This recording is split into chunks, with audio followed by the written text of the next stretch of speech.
तो hello everyone, स्वागत है आप सभी का हमारे YouTube channel question for exam में। दोस्तों, आज की इस वीडियो में हम आप सभी को 10वीं कक्षा के साइंस का ऐसा इंपॉर्टेंट वीवीआई ऑब्जेक्टिव क्वेश्चन बताएंगे जो कि आपके मैट्रिक बोर्ड परीक्षा 2023 के लिए काफ़ी इंपॉर्टेंट होगा।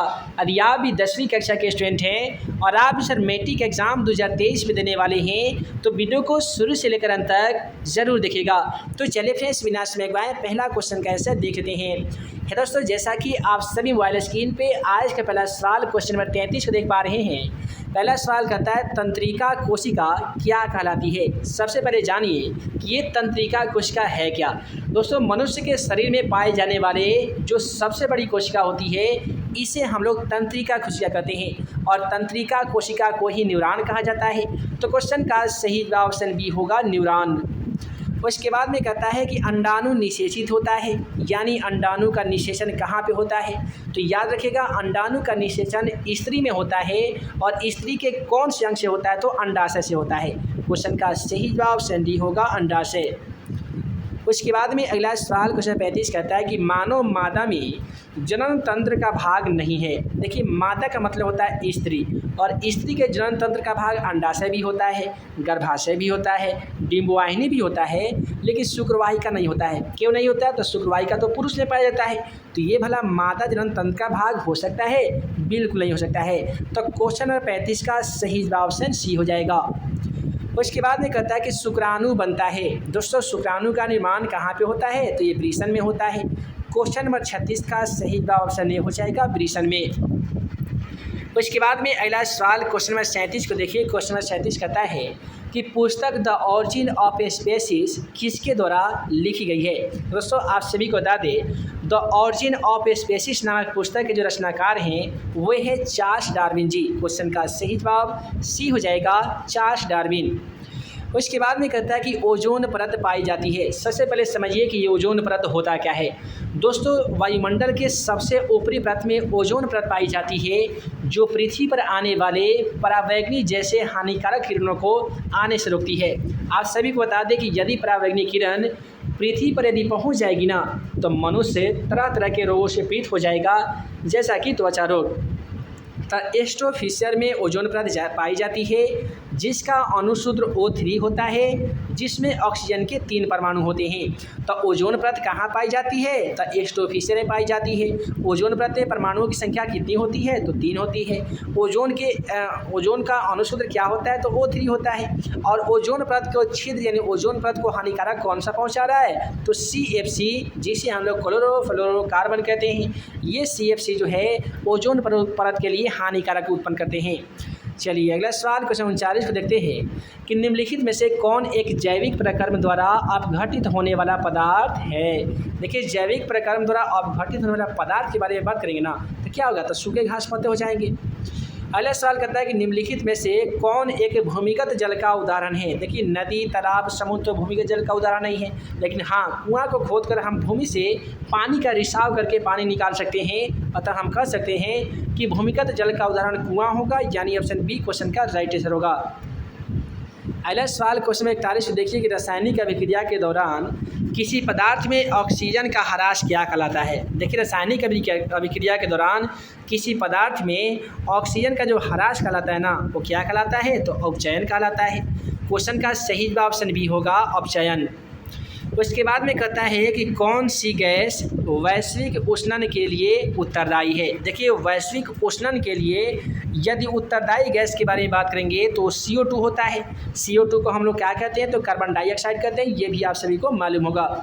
अब अगला सवाल क्वेश्चन में 43 कहता है कि पीत रस कहाँ से स्रावित होता है। दोस्तों, पीत रस का स्राव कहाँ से होता है? काफ़ी ही ईजी है। पीत रस का स्राव अग्नाशय ग्रंथि से होता है।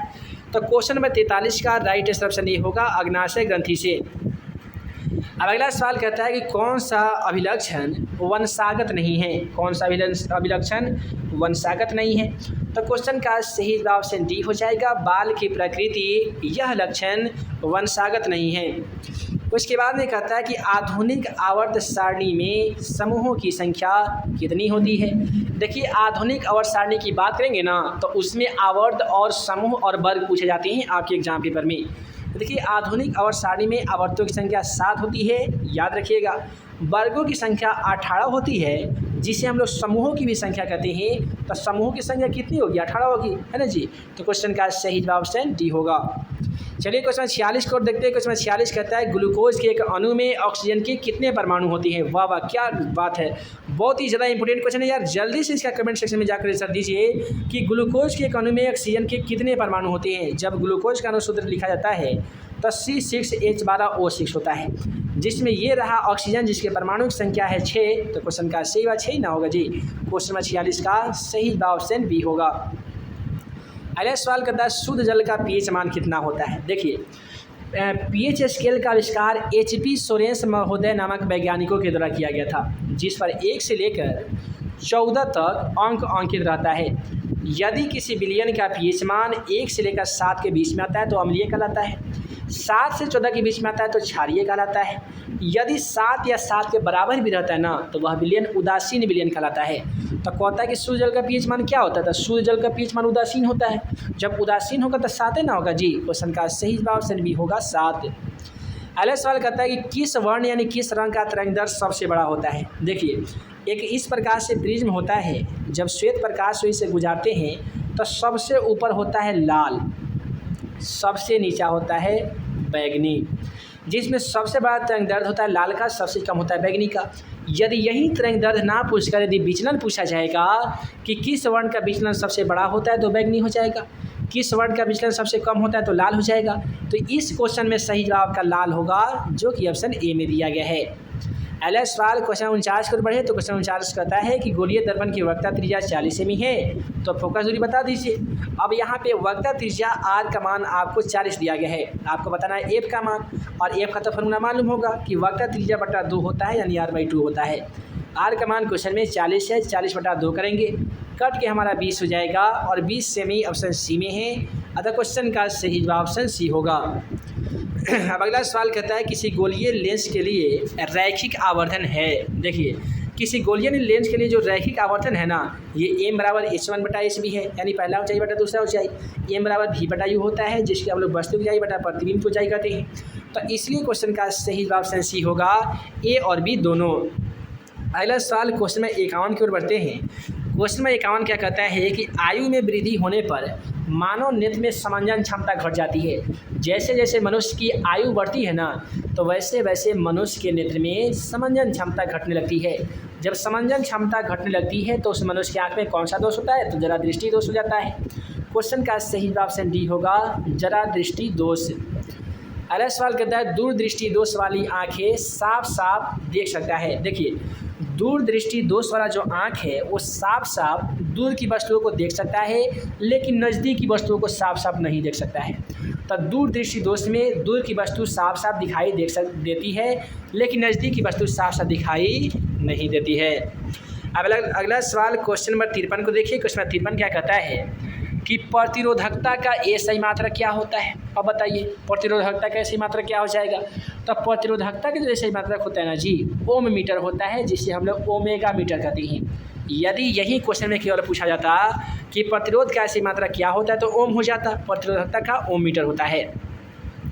अगला सवाल कहता है विद्युत चुंबक बनाने के लिए उपयुक्त पदार्थ है। विद्युत चुंबक बनाने में जो सबसे उपयुक्त पदार्थ है वो नरम लोहा, क्योंकि नरम लोहा का उपयोग करके विद्युत का चुंबक बनाया जाता है। हमारे घरों में विद्युत से दुर्घटना किसके कारण होती है? हमारे घर में जो बिजली से जो दुर्घटना उत्पन्न होती है ये ज़्यादातर शॉर्ट सर्किट से होता है। क्वेश्चन का सही जवाब शॉर्ट सर्किट हो जाएगा, जो कि ऑप्शन बी में है। चलिए अगला सवाल क्वेश्चन 56 की ओर बढ़े तो क्वेश्चन 56 कहता है कि सौर कुकर में किस प्रभाव का उपयोग होता है? सौर कुकर में किस प्रभाव का उपयोग होता है? तो यहाँ पे क्वेश्चन नंबर 56 का राइट आंसर ऑप्शन ये हो जाएगा, ये ग्रीन हाउस की तरह सौर कुकर का प्रभाव होता है।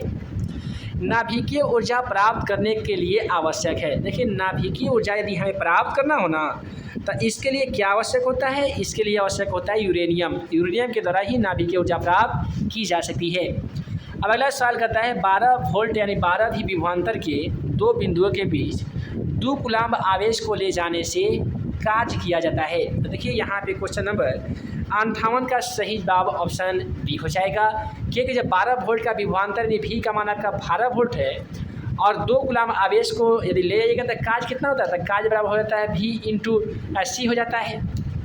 तो 12 दूनी होता है 24 और काज याद करें तो काज का मात्रक तो जूल होता है।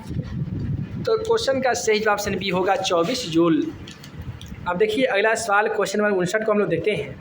दोस्तों क्वेश्चन नंबर 59 क्या कहता है, यहाँ पे क्वेश्चन नंबर हम लोग 59 को देखते हैं। कहता है कि 2 Mg+O2 यानी मैग्नीशियम और ऑक्सीजन के साथ अभिक्रिया करते हैं तो MgO यानी मैग्नीशियम ऑक्साइड बनता है। यह किस प्रकार की अभिक्रिया है?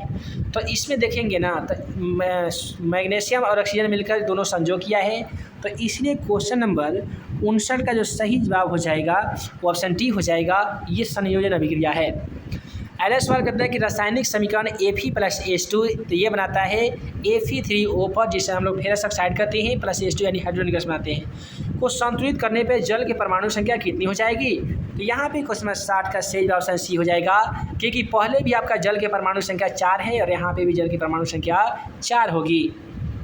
अगला सवाल कहता है इनमें कौन अम्लीय पदार्थ है? यहाँ पे अम्लीय पदार्थ बताना है क्वेश्चन 61 में। तो आप देख कर भी बता सकते हैं कि नींबू का रस खट्टा होता है जो अम्लीय पदार्थ होता है। अम्ल वे पदार्थ है जो जल में घुलकर हाइड्रोजन आयन देते हैं, है ना जी। क्वेश्चन का सही जवाब ऑप्शन ए में है। कौन धातु है जिसका दहन चमकदार श्वेत ज्वाला के साथ संपन्न होता है?